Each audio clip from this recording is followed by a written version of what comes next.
Hey guys, how's it going? All right, got a little Unity haul here, just a tiny little one that I got in the mail, and a little Happy Meal too. So I ordered these, which I assumed was like a real size, but it's not. It's just mini size or something. But that's okay. It'll be fine. Just thought it was a little different. And then this one says "Find joy every day," like that. And this one is called Chirp Up. And so kind of like cheer up, but chirp up. You're as sweet as can be. And I love the little butterflies around the little birdie or chickie or whatever you want to call it. And apparently I liked it so much, I accidentally ordered two. So be sending those to a friend. But yeah, it is cute. So I've got to stop doing this two thing though. I got to get it together. So sick brain is leaving, but it's definitely been a long weekend. I'll tell you why in a minute. Anyway, this one goes with the little birdie. It's called Swing into Spring, and it came a little bit wrinkled, so that wasn't good. But I guess might have had a rough trip. I don't know, but it should be okay. So let's just take a little look. Not feeling that red, but other than that, it's okay. Then I have Clever Cottontail, and I thought he was really cute. This is actually why I did the order, because they came out with a little tiny release of this one and this one. I could have resisted this one, but not this one.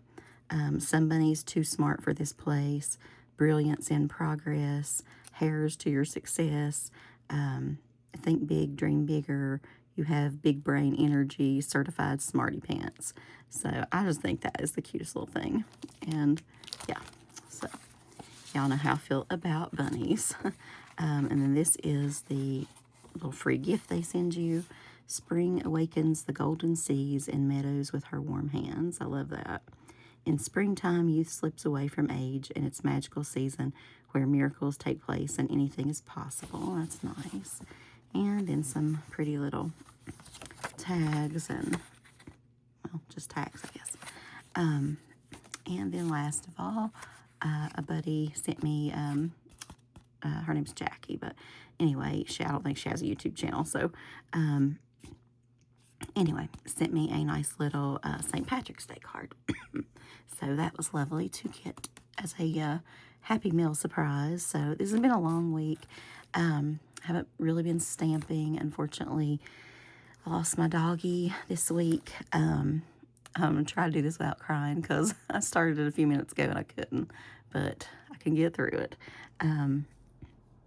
His name was Rambo. He's almost 15, I guess, and he just had a lot of hip problems. He couldn't see anymore, couldn't hear anymore, things like that. But this makes my two oldest doggies now, one last year with Rusty and now this year with Rambo.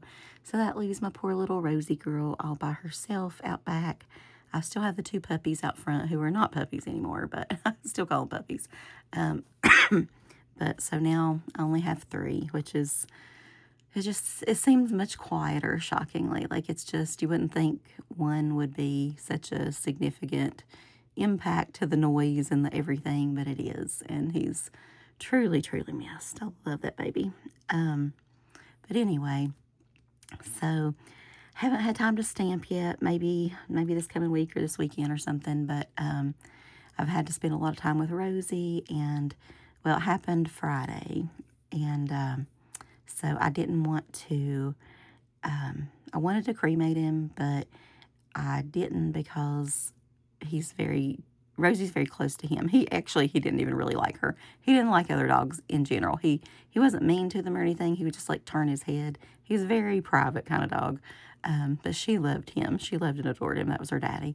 And so she followed him everywhere, and he tolerated her. You know what I'm saying? It's like, go away, kid. But she, they went everywhere together, and if they barked, they both barked, and if some noise came, they both checked it out. It was just what they did. So she's a little lost without him. So I wanted to bring him back home and let her kind of see him, smell him, that kind of thing. They say that dogs do better with that. So they're still grieving, but they're not grieving like they just left, you know what I mean, and not coming back.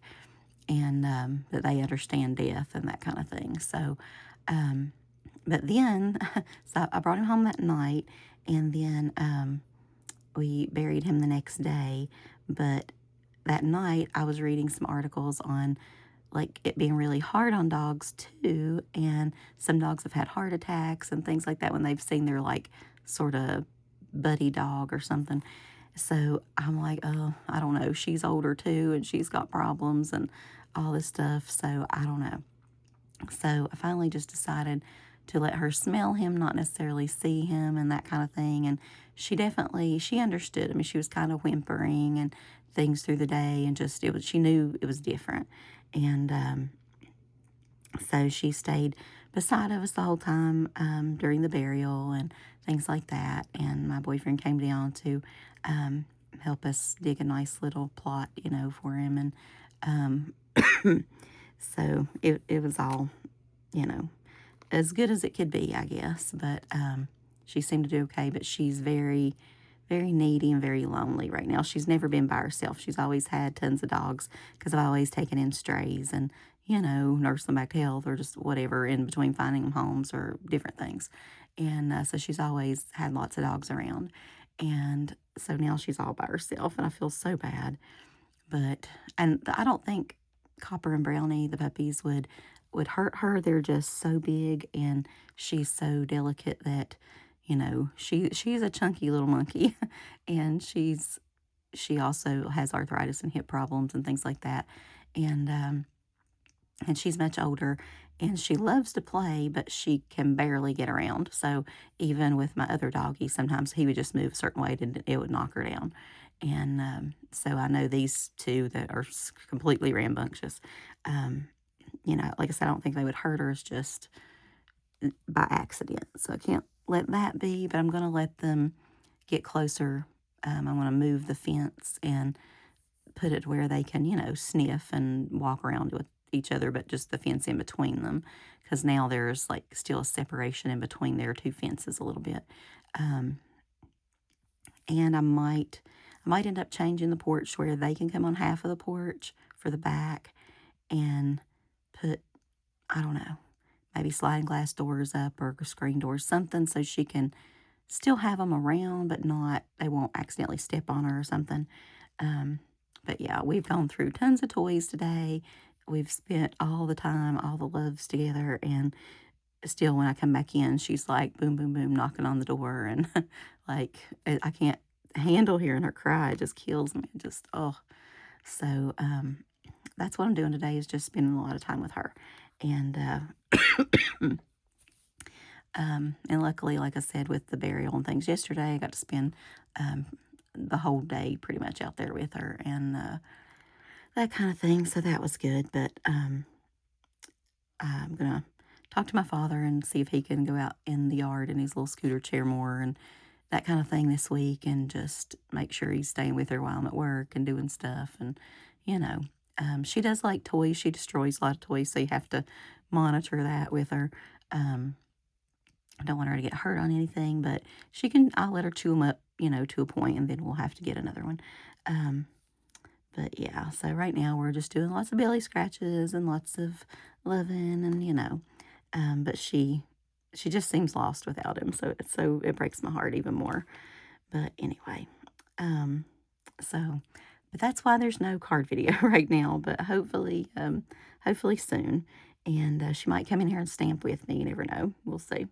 But I will talk to you guys later. I hope you're having a great week. And if you have fur babies, love them, hold them, kiss them tight, all the things. And they are not here forever, but they are a true joy while they're here. So I will talk to you guys later, and I hope y'all have a great rest of your weekend.